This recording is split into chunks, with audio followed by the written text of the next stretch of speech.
All right, everybody. Back doing a NFL Week 5 preview edition here. We're not going to cover every game because it's just going to take too long, but we will cover some ones that I selected that I thought were good to talk about and also provide some potential betting opportunities. Speaking of potential betting opportunities, I was just getting down at on Kansas City and New Orleans under 43. That was at Bet 105. I know there's been a lot of controversy about them this week, but as you know, I bet there. I've never had any issues. Deposit, withdrawal, your rollover is like one or two times. If there is one, there may not even. I'm pretty sure there actually isn't one now that I think about it. It's just one guy trying to be a Karen. He got paid in full, so fuck that dude. And let's talk some NFL. But again, that under the 43. I was trying to tell people on Twitter earlier that if you watch the podcast, you'll pick up little props or little bets that may be official selections and will show up on the Google sheet. But only the people who listen to the podcast will know, where that came from. So bear that in mind. I do have a prop for you guys as well. I just need to get back to it here. So we'll do a prop to start, and then we'll actually just get into the games. And the prop is almost mirrors our Andy Dalton just under attempts, because this one is Andy Dalton under 34 and a half as his longest completion. Just have the prop. I didn't look at prices. I probably wouldn't go anything more than minus 130, eyeballing it. But I did see that pop across because I talked to some other prop bettors, so I do see things come across and things relate to me. Most of everything on the show is all me, and if it isn't, I let people know. So that's what I like. I haven't played that yet. I'm going to try and play it momentarily, and if I can't, then we're just going to move on. And we're going to move on anyway, but we'll move on a little quicker, which is always good. What the fuck? Why am I looking at Stephen A. Smith's profit boost the second that I open ESPN? I'm just doing ESPN again, new to New York. I've never used it. Just trying to not so much get the interface down, just what their betting menu fully is. That's another. If you ever have some chances, time, and I know time's at a premium for me. I did this stuff. You know what? I'm not even. We'll have a whole episode about that. I'll tell you some little tricks and shit you can do that are pretty simple and should work out well and help you with betting. But anyway, let me just get down on that prop. I'll add that to the sheet. Again, that comes from someone who I speak to, who's also a prop bettor, probably about as good as me. Not, it's hard for me to just, you have to be introduced to like a true sharp bettor, and I don't really have those introductions. So I know there's like Bet Bash. I went to the first one in New Jersey. I met some people, but I haven't been able to go to any of the ones in Vegas since they've moved there. But hopefully next year, or I should say this year. Well, not this year because it's already happened. Next year, we can do that. I apologize, guys and gals. Give me ones. Again, this is what I'm saying is I don't know the prop menu here, and I'm in the complete wrong game, which also would be an impediment to that. But this is all going on. Let me tell you the games we're going to talk about today, just so you are aware. Ahead of our discussion, we are going to talk about Baltimore and Cincinnati. Maybe not this year. It seems a little off, but a rivalry of sorts, to AFC playoff teams. I mean, Baltimore pretty much every year, Bengals, they were just in the Super Bowl and they didn't win, and then they've been an AFC championship and they actually can beat the Chiefs. So they're like the Chiefs' main challenge in the AFC when it comes to the playoffs, because they beat Baltimore never beats anybody really in the playoffs. They'll beat when it comes to like facing a good team, they just kind of crumble. I don't know what it is. Like AFC championships, bet against Lamar Jackson routinely. Sorry, Ravens fans. But anyway, we'll talk about that game. We're going to talk Houston-Buffalo. It's probably the best full game on the slate, but Baltimore-Cincinnati's right there. I want to talk Washington and Cleveland. And I have a prop when we talk about Washington-Cleveland. So if I remember, I might forget. Let me just give myself a little note here. Do prop. And then Denver-Vegas. And Green Bay-LA. So that's sort of the schedule, for lack of a better term. This app is finally loaded. I do know where to go, I believe. No.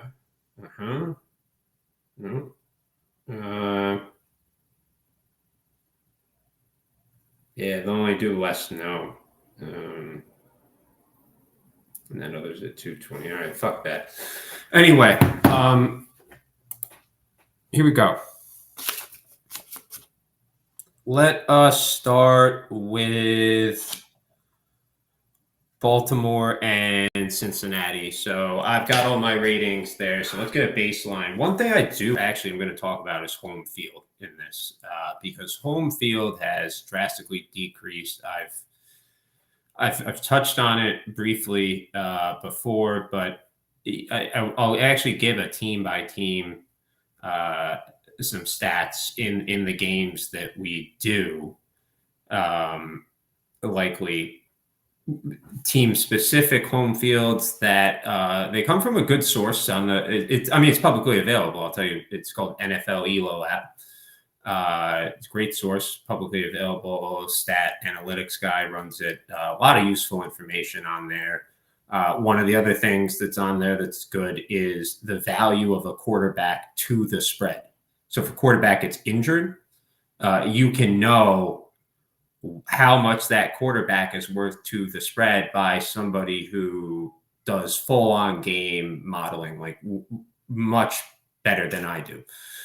That this guy's job for daily living is, all of that stuff. So it's a great site, but they give you different intervals of what was home field over the last 10, what was over the last 5, what was over the last 17 games for a team, what was it last year? They do a bunch of stuff. So, but I know I talked about how home field's decreased before. It's away from that 2.1 to sort of a regular average now. It was 1.28. It's actually gone down further. When I looked at the site last night, I believe it was 1.25. But I will check that right now, just because that's going to matter when we do the power ratings for the games that they just have a ton. They have their own betting card. They have team analysis. They have all these different things, explanations on EPA. There's just a ton of great stuff. It's a great site. I have no affiliation with it, but NFELO, it's great. Let me see the guy actually, because I want to give him some shout out. His name is Robbie, and his Twitter is at Greer. I believe that's how you would say NFL, but it's at G. R is in Rambo, E is in Echo, E is in Echo, R is in Rambo, R is in Rambo, E is in Echo, NFL. And that's NFELOAPP.com. Very friendly user interface. Again, it's not a paid ad, it's not any bullshit. It's just a great public resource, something I use. It'll help you guys. Right there, it's public, it'll help you. That's one of the best things you can do as a bettor if you don't have a ton of stuff to work with. just look. There is information out there. There's a lot of talk when people say information in the betting world about, injuries and all of that stuff. And that's fantastic. If you put just for someone who may be like at a baseline, whether that's higher or lower than the average person, there's information out there in the public arena that can help your betting if it's reliable information. And this comes from someone, again, he does this site. This is lifeblood. It's great. And I've used it. So I would encourage you guys in your own handicap in your games to check it out. And yeah. So anyway, let's get into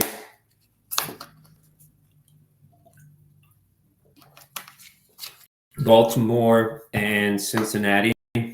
Again, I have all the ratings, so we don't not doing really much of anything. Baltimore is number one on my power rating. I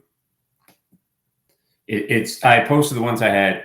I forget if I did last week's or early this week. There's been a tiny bit of adjustments, but either way, I mean, the whole guide of that is for you guys to have taken that and run with it. I made adjustments in my own. It's the same thing, and when it just happened, Baltimore happened to kind of just springboard, and then the rest of this is the same. So anyway, let me find Cincinnati.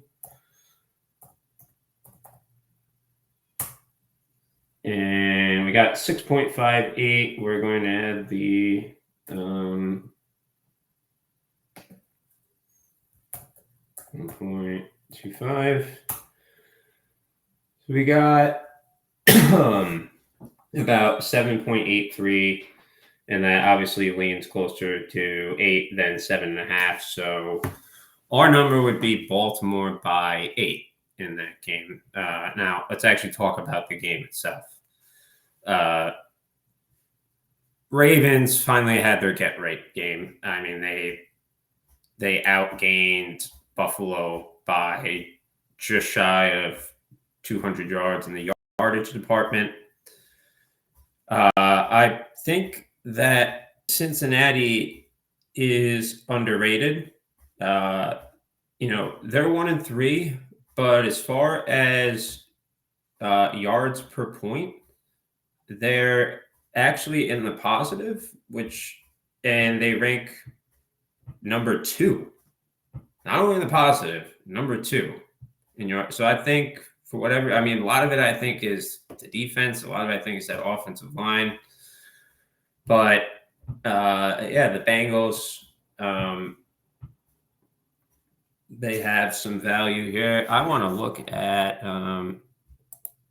one last thing I want to have open here.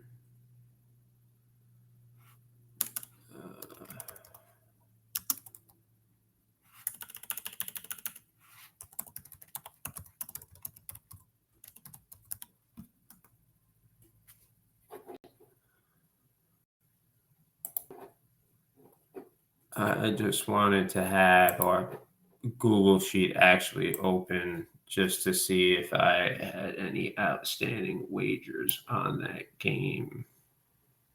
However, it does not appear that I do. All right. I do. I'm sorry. I had the under in that, under 50.5. I knew that's on the Google sheet, the under 50.5. That was good too. Now, let's see if we can't take a look here at some other stuff I wanted to talk about that's a little more team specific. So the Bengals they play with the 12 fastest pace. Baltimore plays at the 25th fastest pace. The Bengals are now second in the league as far as percentage of passing rate over expectation. And that's at 4%. So they're passing more than they expected, and they're playing faster, which I know would tend to lead you to believe that the over might be the case. But then Baltimore is second to last in pass rate over expectation, and that's minus 13%, and they've played at the 25th fastest pace, and so that's extremely slow. Because they're running the ball with Lamar a lot. Obviously, like you guys have seen that, or even his scrambles. Ravens want to pound the rock. Bengals want to air it out. It's something to consider more on the lines of the total, but I just found that stat to be really interesting to me. And a lot of it has been the running too with Derrick Henry. I mean, we can't. I like hand up on not leading with that. So I think I'll play a little bit. That's why I took the under, and I think it'll play a little bit slower, just generally because I think the defenses are going to be there to play, big game. I think it'll be very, very close, and I would lean Cincy because they are at home as well. Home field is factored into the line as far as Vegas is concerned, but we don't know where Vegas is on that, right? They could still be. They could think it's 3. They could think it's 2. They could have their own specifics. They could think it's more along with that, along the lines of us at 1.25. They could think it's even less than that. They could think it's half a point. We don't know. So I do, just as I quantify it smaller, I still think it gives a little bit of an edge to Cincinnati. And also, if I went with Cincinnati, it would be correlated to my pick on the under.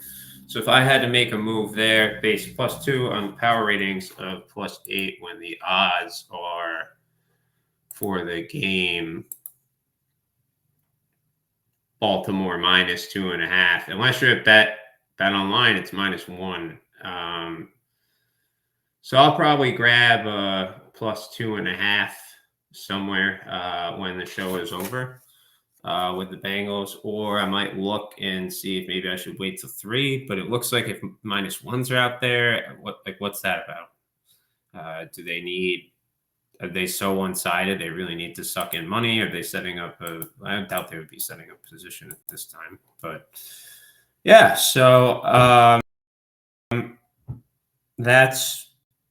I would go Cincinnati, but I could easily see everyone going the ball because it's under that 3 too, -2.5. So anyway, let's move on to Houston and Buffalo.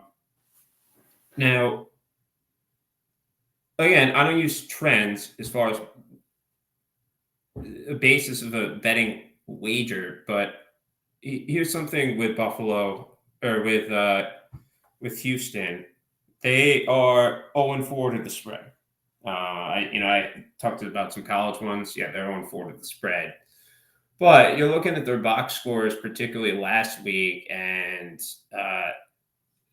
they had 100. I think it was like 100 yards more offense than Jacksonville. And they also, I think it was yards per point that I looked at, edged them out there. I don't know if it's quite as big. I think it was about a half, but it's still edging them out. And so it was kind of like one of those losses where, it's kind of just a head scratcher. And you had Buffalo, which I had a feeling they were actually going to get blown out. I really did. Because the Ravens needed that. That was kind of their season, I think. I guess when you look at teams like baseball, Detroit Tigers, you think everything's possible. But, I thought that as far as just historic stats are concerned, that was kind of do or die for them, and they were going to play up to competition. The Bills were going to sleepwalk in with a 3-0 record, and it'd be the perfect storm, which it was. Now Buffalo's got to get back on track, right? But and Houston's right there, meaning they're 3-0 or 3-1, and So I like Buffalo here. And also there is a publicly available play given out by sharp bettor Joey Tunes in his Feed Me channel. Again, this is Joey Tunes at Joey Tunes 2 on Twitter, but he does have a Telegram channel where it gives out plays. He's a well-known sharp. Gives the plays out to get traction in the channel so that he can get betting outs and accounts from people. Give him your accounts because he's giving out some free plays, and one of them he said was Buffalo +1, good to 0.5. I don't think that's a drastic difference, but it's better than a pick 'em, I suppose. Let's see what we got for this game. I have Buffalo ranked higher already, so I know that that was going to be the case. But where are we here?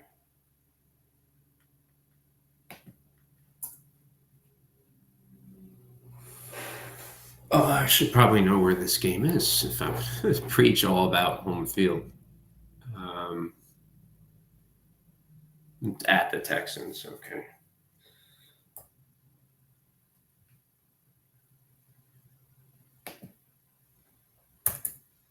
Hang on one sec. Got a little trouble here.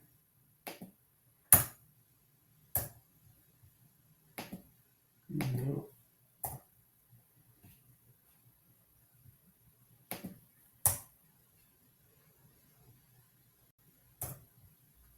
We're getting there. You didn't lose me. Don't worry. Yeah, so my power rating says 5.75 minus 5.75 Buffalo. So if you were to, you could say good -5.5, -6 tops. Not, I mean, those are the only two options. I shouldn't say tops. I've been looking at some soccer stuff today, and with that line, I mean, I've already bet it, but that would still be my play. Would be Buffalo, who is now an underdog at -1. So I'm just gonna write down Buffalo at -1. And yeah, I mean, I'm gonna go play Cincinnati. I know this one sounds like maybe I mean I already played this at that half a point plus money, so I'll leave that there. But for what you guys, But let me check out if we have some other interesting tidbits here on this game before we move on. Again, maybe we don't end up doing as many games as I even thought with this already limited. But let's see what we have. So both these guys, they're in the middle of pass rate over expectations. So they're doing about what they wanted to be doing going into the quarterbacks are playing about as well as they could be expected to play. Actually, excuse me. They said middle in the pack, assuming that was the median. I was wrong. The Bills are -4%, and the Texans are -3.5%. So completely wrong on my part at the beginning. I don't know what went on there. And Texans are 15th in pace. Bills are 26th in pace. Both defense is pretty good. Particularly, both teams are good against the pass. Houston, 4.7 yards per attempt and 4.6 yards per carry. They've been giving up. Houston's been good again. But Buffalo, brutal against the pass and bad against the run. So it's tough even to get a read on those. But I think you could say that, with Buffalo, very good against the pass and but bad against the run, and Houston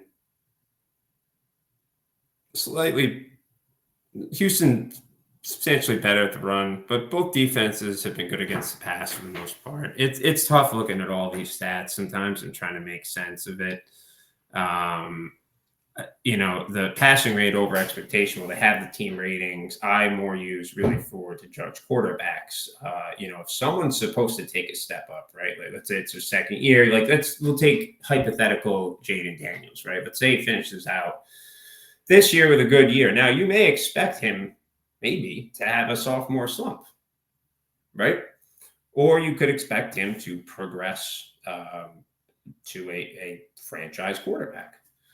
I think what he's shown this year, he's not just going to arbitrarily fall off. So if his passing rate over expectation is lower, even by like 4 or 5% next year, it's like, okay, if there's a sophomore slump, how much of a slump is this? Now, if he's throwing more, he has a positive pass rate over expectation, then that's probably a good sign because they're trusting him with the ball. So just a little that's how I kind of look at it. And then sometimes I see these team metrics with the notes and get a little jumbled sometimes. But simply put, all those stats aside, both defenses have been good against the pass, and Buffalo can't stop shit when it comes to the run. I think we're going to have a good game here. I do think that this will be close. Houston could absolutely win this game. Absolutely. I think my spread's a little high, but it's within, that target range that I talk about, right? That like 2 to 3 points from where the market is. I mean, 1.5 to 3 points, 1.5 on the low end, 2 to 3.5 on the high side. Anything more or lower than those ends of the spectrum, they don't touch because there's just the potential for too much variance there. All right. Next game I will go to is Pittsburgh and Dallas. This one, I hate Dallas. I hate them more than anybody. I seriously, like, please find me someone that hates Dallas more than me, and I will buy you a beer. Okay. And I'll have Guinness flown in straight from Ireland for you if you want. All right, so this is a traditional matchup, though, for football fans. Not to me, but to people that can tolerate the Cowboys, them and the Steelers going back for, if you believe in tradition, this is a good game. Pittsburgh it hasn't been pretty at all, but I think they're a pretty good football team, but I think they're slightly overrated. I think that if Pitt is in a game, they can muddy every game up to where they're in it and possibly pull it out like they have a lot this year, but they are just absolutely putrid on offense. And, they're not scoring touchdowns at a high clip. So I think they're overrated, but they're not, greatly overrated. Like the next team I'm going to talk about, the Dallas Cowboys. I have watched them just fuck up the Giants routinely. And obviously the Giants could be due for a game to win, and they had a chance, bad call on that, whatever the fuck that face mask thing was. Whoever made that call better be fired. But I've watched them last year. They looked, they looked good on offense, and Micah Parsons. It just seems everything this year just seems a little more malaise. Stack, it's almost like he got his contract extension. He's just sort of like going through the motions a little bit. I don't see like a lot of passion or fire from them. I think they're overrated. To be completely honest, and it really pains me to say this, but if Jaden Daniels stays playing the way he's playing, and obviously he's playing insane with that completion percentage, but I mean, even if he comes down to earth a little bit, unless Philly gets their shit together, then I think Washington might win the division. So we'll get into that game because we have Washington on our list because that's where I forgot what I was going to talk about special with that game. But anyway, we have here, I actually have Pittsburgh in my power rating as the number 17 team. And where is Dallas? Dallas, I actually have number 8. I do still think they're overrated, but just some of the stats that go in here in the ratings, it doesn't show it. So we'll have to see here.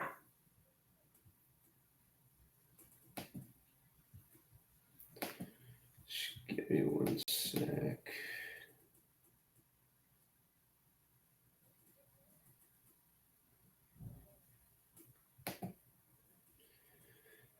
All right, so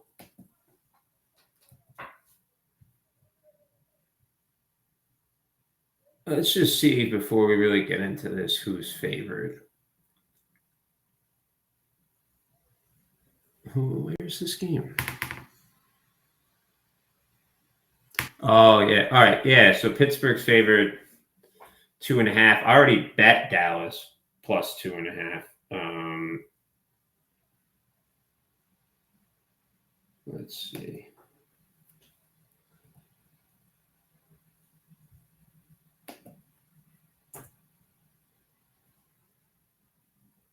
Yeah, so the game being at Pittsburgh, I have this game Dallas minus 1.5. The flip side is it's Dallas, or the real line is Pitt minus 2.5. So that's why I had a Dallas play there. So I like Dallas in this game. It's tough to win in Pittsburgh. It's tough. It's just one of those games that the Cowboys are going to try and salvage their season. That this is the time to do it, just like Baltimore. They were lucky to get a win against the Giants, and they can turn and make an upward turn for the division. But I still think that's a tall task if Jaden Daniels plays the way he has been. The one thing I will say is that the Cowboys did play the Giants on a Thursday night game.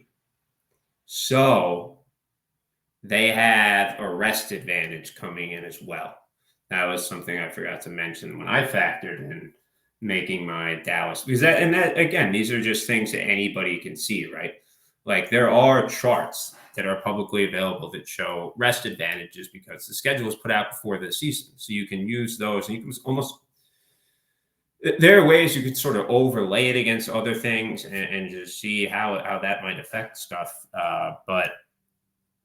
Yeah, we like Dallas plus 2.5. If I could get to 3, that'd be phenomenal. So yeah. Now, next game, we're going to talk about Chicago, Carolina.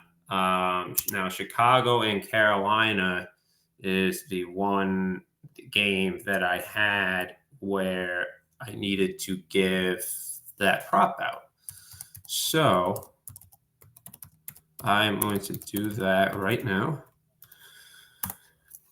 for you guys. And that coincided with my Andy Dalton under on completions that was given out earlier in the day. This one is not early in the day, earlier show. This one is Andy Dalton longest completion under 34.5 minus 115. And that might have actually been given out at the beginning of the show. Now that I think about it. So that's on me. I just want to make sure. I guess it doesn't really matter if we have it twice. I thought I had another prop to give you. I don't know where I had. Oh, I do. Okay, yep. I gave that one out at the beginning of the show to start it, so that we get everybody engaged. I do have another one on this Cleveland-Washington game. Deshaun Watson over 1.5 touchdown passes plus 170 at DraftKings. That's Deshaun Watson over 1.5 passing touchdowns, plus 170 at DraftKings. I got him projected for 1.59 touchdown passes. And in addition to that, teams can pass against Washington. It's just Jaden Daniels gets you on the other end. You know, the Giants were, you know, they were slinging it against Washington. So, you know, I don't have any, with even an offense that hasn't been great this year, like Cleveland. I don't have any problem with that bet. I love that bet. That's going to be a graded bet. That's going to go on the sheet, as is the one that I thought didn't give out earlier. Sorry, guys. So I want you guys to bear in mind, I don't know when this is actually going to air, but I did the lunchtime, anytime touchdown scores, which is going to be absolutely be a regular thing. I love doing that. I know people love the anytimes. But I mean, we really don't want it anytime. We want it because it's our touchdown and we want it now. We don't want it anytime. We want it right now. But I guess if it's anytime, you could get it right now. But somehow my prop doesn't cash. All right. So number 2. I'm going to talk the actual game. So we got the prop. Now we have the game. Browns have played the weakest schedule so far, and they have a horrible fucking record. Deshaun Watson. We just talked about him. Dead last in QBR. Jaden Daniels, number 4. It's kind of like, how can you even really back the Browns here?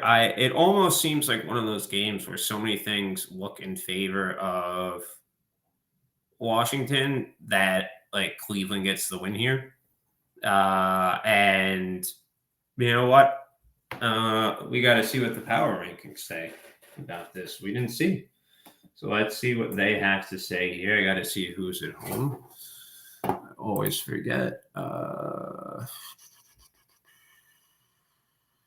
Washington is at home. All right. Washington.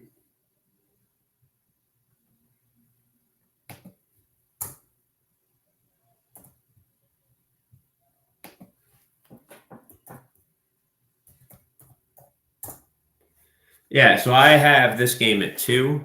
And then so with them we have the line -2, and Washington, I believe they're favored by 3 to 3.5. But most of the 3.5 are plus money. Most of the 3.5 are plus money, and there are some 3s. So I would gladly take Cleveland plus 3.5 in that game. It won't be plus money on the plus, but I'll take Cleveland plus 3 or plus 3.5 in that game if I had to make a play. Now, Chicago already bet. I just want to point out, number 1, Panthers have a better yards per point margin. And I do think Andy Dalton's an upgrade from Bryce Young. There's no question. I'm not disputing that. I just think the Chicago team is good. Or I should say, I don't think they're good. I think they're better than I expected. And I'm not just saying that, like, because trust me, I'm the furthest thing from a Caleb Williams stand. But from a betting point of view, whether it's been totals or whether it's been betting on them, it's been good. Like being involved with bets that are on the Bears and backing the Bears. They're playing at home again this week. They're not, and they're playing Carolina. Like Carolina is still Carolina. It's not Bryce Young's Carolina, but it's Carolina. So I mean, with that, like I said, I already bet it. So I didn't have a ton on this game. It was just that I wanted to point out that yards per point, that Carolina is actually better, and that Andy Dalton is an upgrade, but they didn't just sign like Tom Brady when he was 35. All right, like Relax, everyone. It's the talent pool is not loaded in Carolina right now, partially because they traded up for Bryce Young. So that's their own fault. What are you going to do if you're them? Good thing I don't think anyone's a Panthers fan inside of Carolina. So, all right. And then the final game that I was going to discuss, because I already bet this too. I already bet Denver. Devontae Adams out. I think, Matt, unless I missed news, it looks like Max Crosby. I mean, I'm sure he's officially listed as questionable, but probably won't play, which is a big loss for them. Broncos just won 2 games in a row after looking in the beginning of the season. And the final thing is they've played a tougher schedule than the Raiders, and they've also, they do edge them out in yards per point as well. So if I had to have a play on that game, it would be Denver, and I already do have a play. So there's that. That's going over quite a few games, actually. The only ones we didn't talk about are Minnesota and New York, Jacksonville, Indy, New England, Miami, San Fran, Arizona, Green Bay, LA Rams, and Seattle against the Giants, and the Monday night game, Kansas City, New Orleans. I do have a play on that game already, and that is New Orleans plus 5.5. I do not know if 5.5 is still. Let me look for you. 5-1. That's the last game. Looks like there's plenty of 5.5 still there. Like that. I'd like that to 4, honestly. No, 4.5. 4.5. Sorry, misread down here. Like that to 4.5. That does it for the game preview. There is one other thing I want to see if we can cover, and I want to just cover the concept of key numbers and one thing that might be happening and that I believe is happening, and it's sort of been, it hasn't, how can I say this? It wasn't very impactful, but let me just explain once I have what I need here. So when I say key numbers, that has to do with margin of victory. So that's why like those -2.5 or -3.5 is such a big switch, because the majority of games, not the majority, I'm sorry, most games percentage-wise, out of possible outcomes or margins of victory, three is the most common. So, getting below or over 3 as a key number, they call it, it is part of, I'm not just going to not bet a team because they're -3.5 versus -2.5, but it is very nice to be on the other side of the 3 if you can, or even if you could be on the 3. But the real thing I want to talk about is the 7. So now the 7 was always the second most common margin of victory, shockingly, because of the touchdown and extra point. But what I've noticed over the last couple years, that it is closing rapidly. I just want to tell you, I'll give you an example. I don't have 2 years ago, but 2 years ago, it was either 2 or 3 years ago, the 6 was actually the second most popular number. So it made it. That's when I started paying attention. And if you even look at last year, so margin of victory, the most common one, was 3. And that happened 47 of the games, and that was 16.49% of the games. All right, that's that. And we already talked about the 3, but the 7 was in 23 of the games. So obviously much lower than the 3, but that's still 8%, right? 23 games. Well, the 6 was 21 for 7.37%. So we have one year. I'll have to find which season that is. I think it was 2 seasons ago. So not last season, but the season before that. You had the 6 beating out the 7, and then last year they're right there. So I don't know what it is this year. I have to find it, but this was just something that popped into my head. When you're betting, don't be as it's always nice to get below the 7. Like you still want to do that, okay? But what I'm saying is compared to years before, it's not as imperative, okay? That's all I'm saying. There are probably people out there who will say that it was 7 for so long, and now these 2 years, they're outliers. But I don't think they are because of the way they've moved the extra point back.